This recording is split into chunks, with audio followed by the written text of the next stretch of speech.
Okay guys, isa na muli mapagpalang umaga, tanghali, gabi po sa inyo lahat. Sana po ang lahat ay nasa mabuting kalagayan at ligtas po sa anumang kapahamakan. Saan man po kayo dako ng mundo naroon. Ako po muli ang inyong likod, Maestro 21 TV. At sa ating video ngayong araw na ito mga kalingap, tayo muli po ay magbibigay ng ating panibagong kuro-kuro, komento, opinion at reaction tungkol nga po dito sa nakita po natin na komento.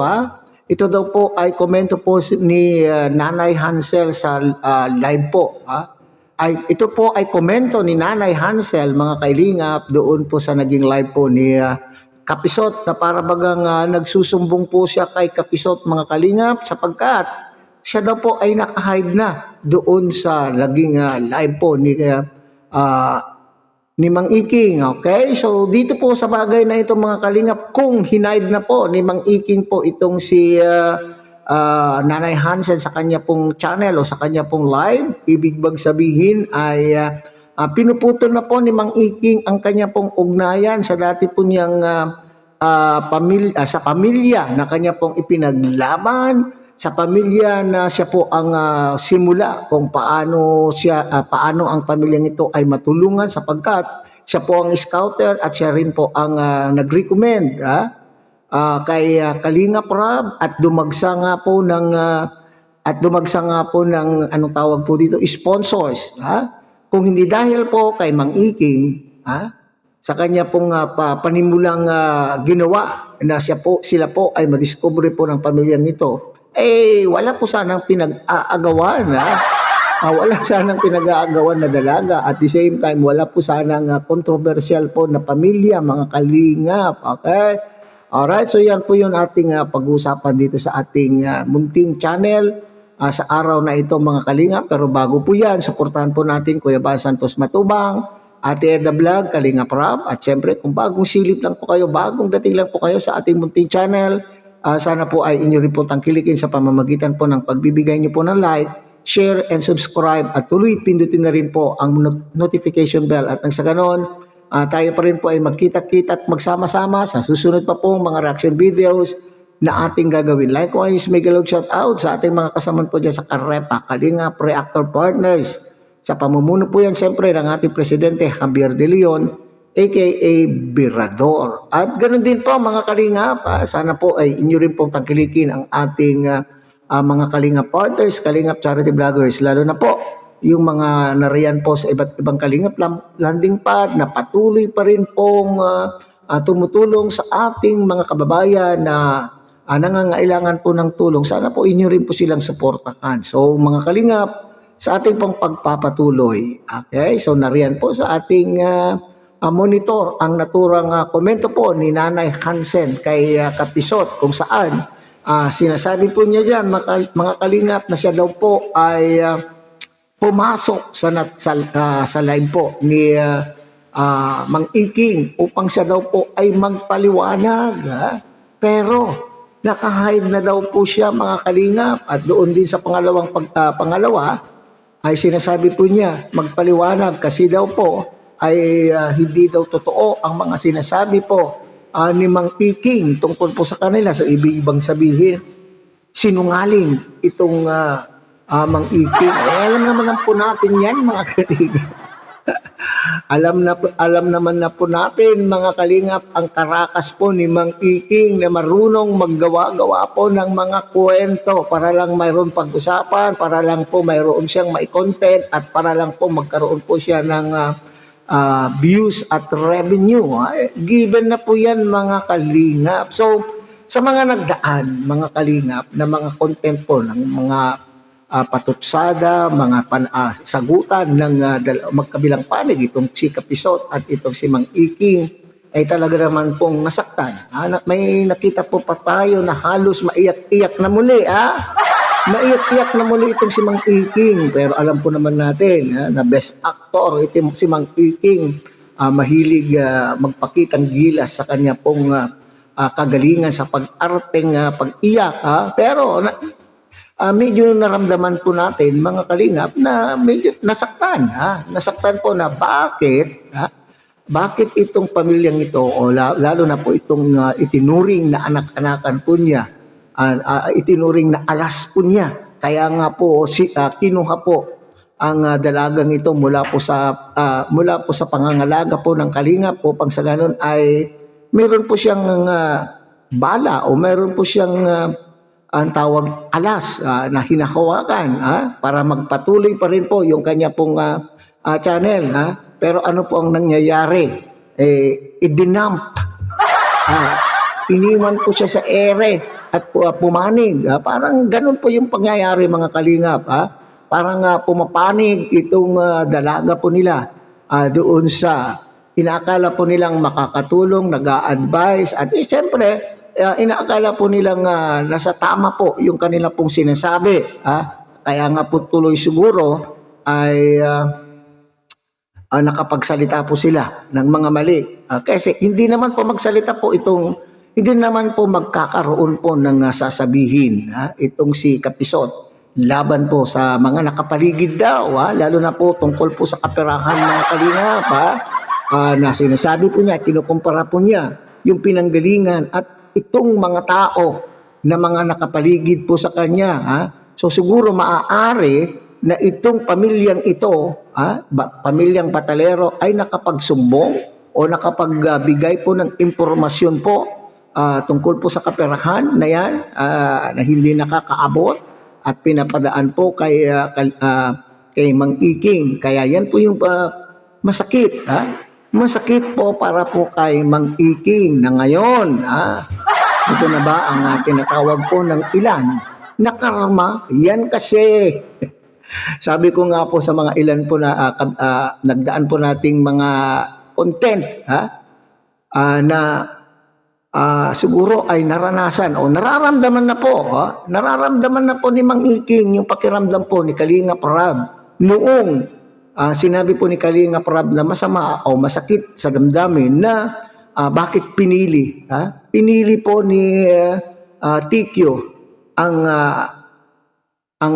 si Mang Iking yung kanya pong scouter. So ngayon pinili po ni Tikyo na muli itong si Kapisot na estranghero sa Team Guapa. Estranghero sa Team Guapa. Pinili po niya. Okay? So nasaan na kaya? Nasaan na po yung sinasabi ng pamilyang ito noon nung dito pa sila sa Kalingap, ang loyalty po nila sa Kalingap. Noon naman kasagsagan ng kontrobersya, usapin, sinasabi po nila ay nandyan lang po sila kay Mang Iking at kay Red Saint sapagkat sila lang daw po sila lang po yung alam nila na nagtatanggol sa kanila at nagmamahal po sa kanila. Pero ano po ang nangyari?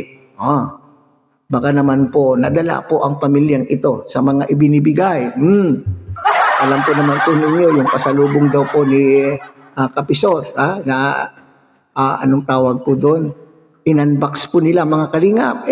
Baka naman po talagang alam po nila na walang kakayahan itong si Mang Iking na magbigay na kagaya po ng mga ibinibigay ngayon ni Kapisot. Okay? So, kaya yan po, nag-jelling ito si Mang Iking. So, tanggapin mo yan, Mang Iking. Tanggapin mo yan kasi yan po yung ginusto mo. At yun din kasi ang ginawa mo. Ang ginawa mo po sa Kalingap, di bumalik din po sa'yo na back to you katuloy. Back to you, Mang Iking. So kung ano ang ginawa natin po sa kapwa natin, ay siya rin pong babalik at babalik po sa atin. Kaya ito sana ay lesson learned. Lesson learned po sa ating mga nagyayabang at nagmamalaki natin pong mga naging Kalingap partners. Ito ay magsisilbing aral po sana at itong pamilya din po na ito para bagang nagkakamali po kung saan po yung may pakinabangan po sila. Ito ipakiramdam ko lang mga Kalingap nagamit kayo at kayo din po ay nanggagamit. Sa aking palagay ay kayo po ay ginagamit. Nung kayo po kinuha doon sa Kalingap, ginamit po kayo at kayo naman po ay sa aking palagay ngayon ay marunong na rin po kayong manggamit. Kung saan po kayo mayroon pakinabangan, doon po kayo. Kaya ngayon sinasabi niya, magpaliwanag po sana. Bakit kinakailangan pang idaan sa comment, sa mga live. Magkadikit lamang po ang inyong mga bahay. Magkapit bahay lamang po kayo. Bakit nung alam po ninyo na ganyan po ang mga sinasabi po ni Mang Iking sa inyo, laban sa inyo, na alam po ninyo na mali naman po yung hindi tama yung mga sinasabi po ni Mang Iking sa inyo, bakit hindi nyo kinakausap? Ilang hakbang lamang po ang iyong lalakbayin upang makarating na po o makita na po ninyo itong si Mang Iking. Bakit hindi kayo mag-usap ng masinsinan at ng maayos po ninyo? O sadya naman po sigurong ayaw nyo na. Idinamp na po ninyo o inilaglag na po ninyo itong si Mang Iking. Talagang doon na po kayo kay Kapisot. Kaya mag-ingat lamang din po kayo. Mag-ingat lang kayo at dadating ang panahon. Dadating. At ito na nga po yung sinasabi po natin noon pa man mga kalingap.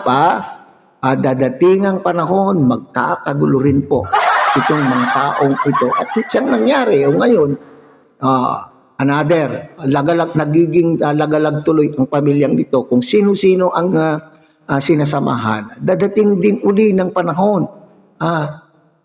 Makikita po rin ninyo kung ano ang tunay na kulay nitong si Kapisot. Okay? So baka kayo po ngayon ay nabubulag-bulagan lamang. So makita po ninyo yung hindi nyo pagpapahalaga sa mga sponsor. Tama po yung si Mang Iking, yung hindi pagpapahalaga sa sponsor ay unti-unti po ninyo yan mararamdaman. Sa ngayon po siguro ay masaya pa kayo dahil nararamdaman po ninyo na mayroon pang sumusuporta sa dalaga po ninyo, sa pagla-live po niya, sa mga palipad na nakikita po natin. Pero dadating po yan ang panahon, kaya akala po ninyo napakalaki ang views dahil yung mga solid kalingap ay nandyan pa rin pong sumisilip, natural.